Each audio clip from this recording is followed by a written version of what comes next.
கூட்டம் வருமா வராதான்னு ஒரு சந்தேகம். இது என்ன ஆகி போச்சுன்னா, முந்தியெல்லாம் நம்பி போடலாம், இப்போ அப்படி முடியலை. இன்றைக்கி என்ன கிழமைன்னு பார்க்க வேண்டியிருக்கு. எதுக்கு? அஷ்டமினம் அப்படிலாம் இல்லைங்க, சீரியல் இருக்கா இல்லையா அதை பார்க்கணும் முதல்ல. இன்றைக்கி வெள்ளிக்கிழமை சீரியல் இருக்குது, கூடிய மட்டும் நாங்கள் சீக்கிரம் முடிச்சிடுறோம்.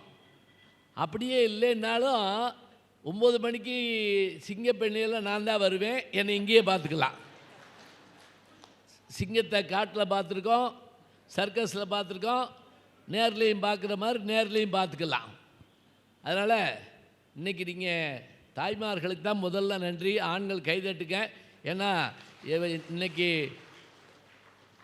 சின்னத்திரையை தியாகம் பண்ணிட்டு வந்திருக்காங்கன்னா அது விளையாட்டா? யோசிச்சு பாருங்க. என்ன ஆயிருப்பான், அவன் என்னானா, அவன் என்னானா, அந்த குடும்பத்தை யார் கெடுத்தா, இந்த குடும்பத்தை யார் கெடுத்தா. நம்ம சீரியல்லாம் எவனாவது வெளிநாட்டுக்காரன் பார்த்தான்னு வைங்க, இவங்களுக்கு சுதந்திரமே கொடுத்துருக்கக்கூடாது அப்படின்னு யோசிப்பாங்க. என்ன தினமாக குடும்பத்தை கெடுப்பாங்க. அதில் ட்ரெய்லர் வேலை போடுறாங்க. எது முன்னோட்டம்? வெள்ளிக்கிழமை சாயங்காலம் உன் பூவையும் பொட்டையும் அழிக்காமல் விடமாட்டேன்.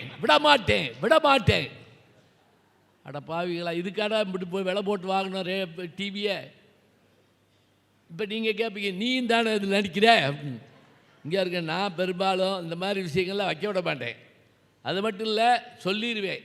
அப்படியா இருந்தால் என்னை விட்டுருக்கையா, வேண்டாம், நான் போய் 4 கல்யாணம் நடத்தி வைக்கிறவேன், 4 கோயிலில் போய் நேர்முகம் பண்ணுறவேன், அப்படிலாம் சொல்லுவேன் நான்.